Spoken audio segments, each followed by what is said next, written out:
போங்க, அருவிய தூரத்துல நின்று பார்த்து செல்ஃபி எடுப்பான். உலகத்திலேயே அருவியில குளிச்சு கொண்டாட முடியும் என்றால் அது நம்ம குற்றாலத்துல மட்டும்தான் முடியும். அப்படி அருவிகள் இருக்கிறது.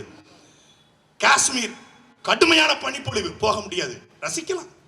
ஆனால் சரியான குளிர், ரசிக்கக்கூடிய குளிர், அனுபவிக்கக்கூடிய குளிர் கொடைக்கானல், ஏற்காடு, ஊட்டி.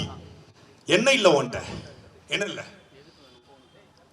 அழகான கன்னியாகுமரி இருக்கிறது, ஆகச்சிறந்த நெல்லை இருக்கிறது, மணக்க மணக்க மல்லியை கொடுக்கக்கூடிய மதுரை இருக்கிறது, மிகச்சிறந்த தொழில் சாலையை உருவாக்கக்கூடிய கோயம்புத்தூர், திருப்பூர் இருக்கிறது. என்ன இல்ல, மிகப்பெரிய திரைப்பட நகரமாக சென்னை இருக்கிறது. என்ன இல்ல, நல்ல ஆத்தா அப்பங்கிட்டுக்கு பிறந்தவன்கிட்ட ஆட்சி அதிகாரம் இல்ல, வேற எல்லாம் இருக்கிறது, எல்லாம் இருக்கு. நோக்கமற்ற தலைமைகள், குறிக்கோளற்ற தலைமைகள் தான் தன் குடும்பம். அப்படி பாருங்களேன், ஃபார்மட் பண்ணி உருவாக்குறாங்க. கலைஞர் வந்து முதலமைச்சராக இருக்கும் பொழுது ஐயா ஸ்டாலின் ஒரு நாடகத்தை நடிக்க வைக்கிறாரு. விளங்கல, எப்படி விளங்கும்? முயற்சி திருமணையாக்கும் முயற்சின்மை இளமை புகுத்தி விடுந்து இப்பவே சொல்றாருன்னா அப்ப என்ன சொல்லிருப்பாரு? விளங்குமா? திரைப்படத்தில் வசனம் வரல, விளங்கல. நாடகத்தை நடிக்க வச்சா நாடகத்துறையை நாசமாயிருச்சு, உருப்படலை. சரி, உனக்கு ஒரே வழி அரசியல்ரா, கூட்டுட்டாங்க. சினிமா கொண்டு போய் அரசியல். அப்புறம் உதயநிதி ஏதோ வந்து டெக்ஸ்டைல் பிஸ்னஸ் பண்ண போறாருன்னு கிளம்பியிருக்காப்புல. நீ மொத்த தொழில் நாசமாக்கிடுவ அப்படின்னு சினிமாவுக்கு உன்ன மாதிரி ஒரு ஆள் தேவைப்படுதுன்னு சினிமாவில் இறக்குனாங்க. நம்ம போதாத காலம் படம் பார்த்தோம். ஒரு 10 படத்தை நடிச்சாப்புல.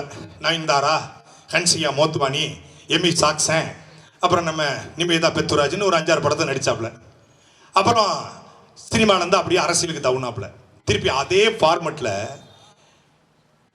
இன்பநிதி இறக்கி கலைஞர் டிவியுடைய சிஇஓ, இப்ப ரெட் ஜெயின் நிறுவனத்துடைய சிஇஓ. Same format. இதுல என்ன பெரிய குடும்பம்னா 70 வயசுல இருக்கக்கூடிய திமுகவுடைய உடன்பிறப்பு. மொழிப்போர்ல இந்திக்கு தமிழ்நாட்டில் ஆதிக்கமாம், எல்லோரும் வாருங்கள் நாட்டினரே, செந்தமிழுக்கு தீங்கு விளைந்து விட்டால் இந்த தேகம் இருந்து ஒரு லாபம் உண்டோ அப்படின்னு பாரதிதாசன் பாட்டை பாடிக்கிட்டு போன ஒரு உடன்பிறப்பு. கருணாநிதி அண்ணா, கருணாநிதி எங்க தலைவர்னாங்க, அப்புறம் ஸ்டாலின் எங்க தலைவர்னாங்க, அப்புறம் உதயண்ணான்னாங்க. நான் கேட்கிறேன், இன்பண்ணான்னு சொல்றீங்களா? உங்க பொண்டாட்டி பிள்ளைய மூஞ்சில எப்படா முழிக்கிறிய?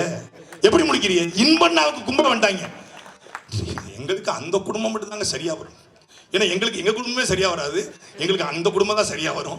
எங்க உதயநிதி நாங்க சின்னவரை நாங்க துணை முதலமைச்சர் ஆக்கிட்டோம், எங்க இன்பண்ணைக்கு அவைய விட்டு நாங்க ஆக்கிட்டோம்னா அந்த கட்டை வந்துடும். கட்டை வேணும்னா ஏன்டா அப்படி காத்திருக்கே, எங்க கிட்ட வாங்கடா, நாங்க வாங்கி தர செத்துருங்க.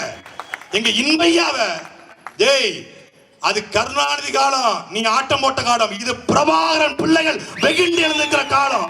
நீ வா, நீ வா. 26 தேர்தல போட்டு பார்க்கறதுல வந்துக்கிறோம், வெறி கொண்ட வேண்டியா மாறிக்கிறோம். இன்ப நிதி தனிப்பட்ட வெறுப்பு வெறுப்புகள் கிடையாது, தனிப்பட்ட வெறுப்பு வெறுப்பு. ஆனால் தொடர்ச்சியாக ஒரே குடும்பம் தமிழ்நாட்டை ஆளும் என்றால் மானம் உள்ள தமிழர்கள் எவனும் இல்லையா தமிழ்நாட்டில்? தமிழ்நாட்டில் வன்னியர்களுக்கு எத்தனை அமைச்சர், கோனாருக்கு எத்தனை அமைச்சர், தேவேந்தருக்கு எத்தனை அமைச்சர், தேவருக்கு எத்தனை அமைச்சர், பறையருக்கு எத்தனை அமைச்சர், கவுண்டருக்கு எத்தனை அமைச்சர், முத்திரையருக்கு எத்தனை அமைச்சர், தெலுங்கிற்கு எத்தனை அமைச்சர் சொல்றான். நாயக்கருக்கு, நாயுடுக்கு, ரெட்டிக்கு 11 அமைச்சருங்க. கோனார்ல ஒரு ஆள் நினைக்கிறேன், 2 பேர் கோனார்ல. முத்திரையர்ல ஒரு அமைச்சர். 70 லட்சம் பேர் இருக்குன்றாங்க. அதுவும் எங்க அண்ணன் திருச்சியில் ஒருத்தர் இருக்காரு, செல்வகுமார்னு. அவர்கிட்ட 1 கோடி முத்திரையர் பாப்பல. 1 கோடி முத்திரையருக்கு 1 அமைச்சர் ஏன் கொடுத்துருக்குன்னு எவனும் கேட்கல.